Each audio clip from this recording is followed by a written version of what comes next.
Hey, welcome back. Thank you so much for coming back to my channel.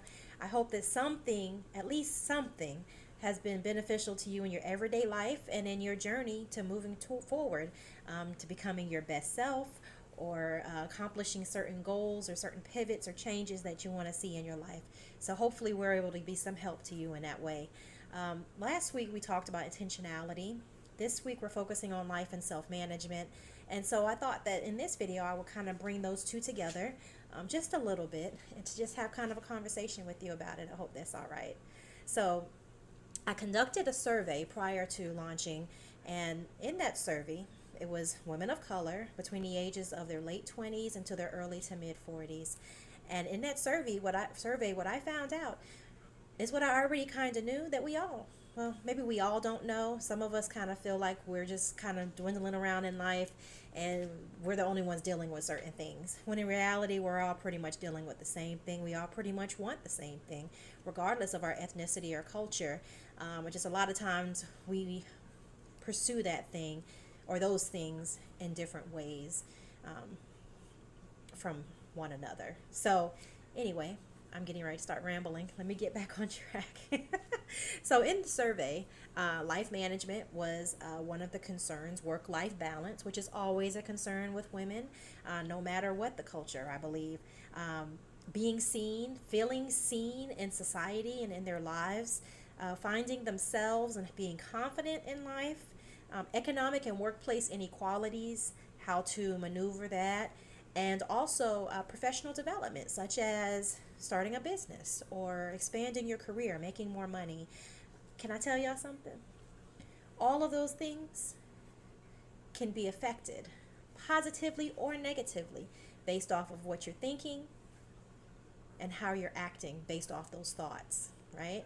So we're going to feel and we're going to think. But the question is it aligning with where we're trying to go, right?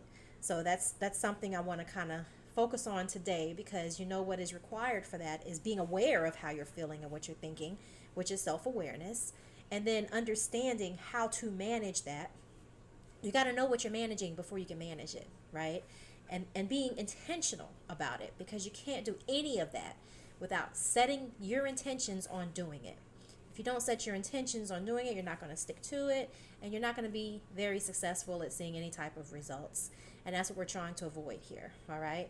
So there's this book that I'm reading, and it's called 2-Week Notice by Amy Porterfield. Of course, it's a book that's focused on the mindset that goes into starting your online business, but it also helps you to start that business, and it helps you to put a 2 weeks notice date in front of you. Why do you need to put that date in front of you? Because that date sets your intention.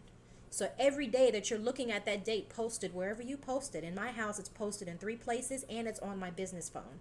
That way I see it continually. That date is coming. Am I doing something today to prepare me to get to that date? And so that's what we're talking about, being intentional.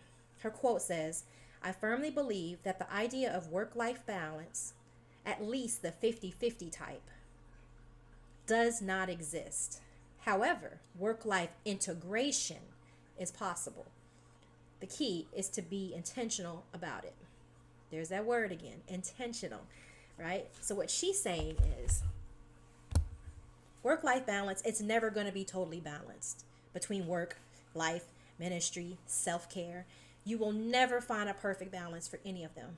That's where priorities and core values come in, because then you're able to gauge what's more important right now than the other. What do I need to focus on? Where do I need to lean in right now as opposed to the other? Because you can throw yourself off balance simply by focusing in the wrong area.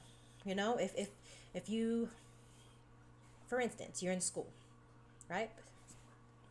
You need to focus on your studies because it's finals, or you have a big certification coming up and you have to prepare.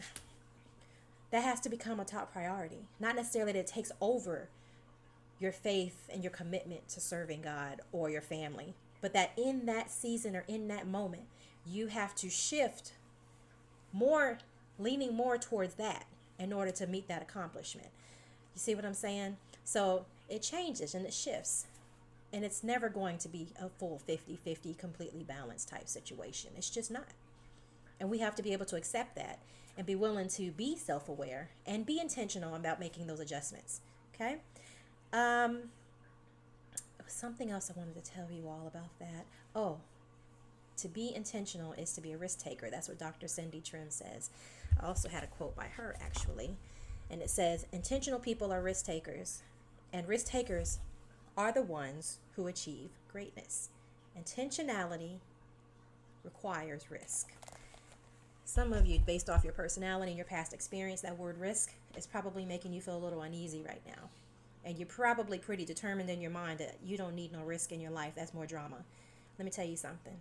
In order to get where you really want to get to, in order to be your best self and to have your life look like the life that you were created for, you are going to have to take some risk. Period. Heck, even when you decide that you want to be healthier and live a healthier lifestyle and lose weight, you have to take risks. You have to try new things. You have to give up certain things that you thought you needed. For instance, I gave up coffee. I absolutely positively love me some Starbucks coffee every day if I could. However, slowly and gradually, over the years, I've started and stopped several times drinking coffee. However, I always go back. But this time, it was different because this time I actually had set an intention for it. And I said to myself, this is not healthy for me. This is not helping me to be who I believe that God created me to be. This healthy, natural, organic, high frequency, high energy woman. That's who I need to be in order to show up in the world, to be who God created me to be. So I let it go. After a week of withdrawal, as usual, I have switched to matcha and I haven't turned back. But that was me setting an intention, and it had a real reason behind it. I didn't just try to externally make a change and had no thought process. So that's what we're talking about, okay? So hopefully that's a little bit helpful for you as you get through this week. I know this is hump day. It's the middle of the week, and either you feel like you're dragging right now or you feel like you're killing it. Either way, just set your intention for the rest of the week. You can always shift. You can always make a change. You can always change your mind.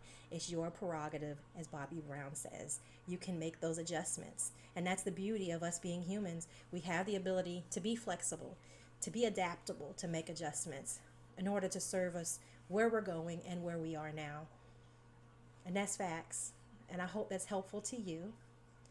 This Friday, a couple more days, you will also have the video release of the blog recap from the blog that was posted on Monday, talking about life management. So I hope you check that out. Sit down with your journal, answer some of those questions, and start working through that. If you haven't done so, look at last week's video about intentionality. I assure you that it will be helpful if you're open to it, okay? Open mindset, open. I'm encouraging you to be open for the rest of this week. All right. Thank you so much for listening, and I'll see you next time.